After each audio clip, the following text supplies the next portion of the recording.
కేంద్ర బడ్జెట్ సన్నాహకాల్లో భాగంగా ఢిల్లీలో ప్రీ బడ్జెట్ సమావేశం నిర్వహించింది మోదీ సర్కార్. కేంద్ర ఆర్థిక మంత్రి నిర్మలా సీతారామన్ అధ్యక్షతన జరిగిన ఈ భేటీకి ఏపీ, తెలంగాణ సహా అన్ని రాష్ట్రాలు, కేంద్రపాలిత ప్రాంతాల ఆర్థిక మంత్రులు హాజరయ్యారు.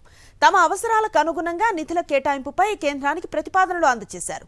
అలాగే బడ్జెట్ కూర్పునకు సంబంధించి కీలక సూచనలు చేశారు. 2026-27 వార్షిక బడ్జెట్ ఫిబ్రవరి 1న లోక్సభలో ప్రవేశపెట్టనున్నారు కేంద్ర ఆర్థిక మంత్రి నిర్మలా సీతారామన్. పార్లమెంట్ బడ్జెట్ సమావేశాలు ఈ నెల 28వ తేదీన మొదలు కానున్నాయి. ఏప్రిల్ 2వ తేదీ వరకు ఇవి కొనసాగుతాయి.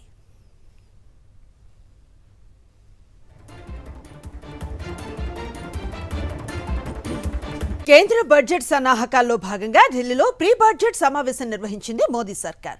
కేంద్ర ఆర్థిక మంత్రి నిర్మలా సీతారామన్ అధ్యక్షతన జరిగిన ఈ భేటీకి ఏపీ, తెలంగాణ సహా అన్ని రాష్ట్రాలు, కేంద్రపాలిత ప్రాంతాల ఆర్థిక మంత్రులు హాజరయ్యారు. తమ అవసరాలకు అనుగుణంగా నిధుల కేటాయింపుపై కేంద్రానికి ప్రతిపాదనలు అందజేశారు.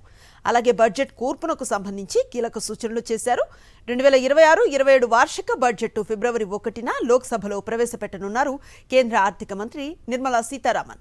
పార్లమెంట్ బడ్జెట్ సమావేశాలు ఈ నెల 28వ తేదీన మొదలు కానున్నాయి. ఏప్రిల్ 2వ తేదీ వరకు ఇవి కొనసాగుతాయి.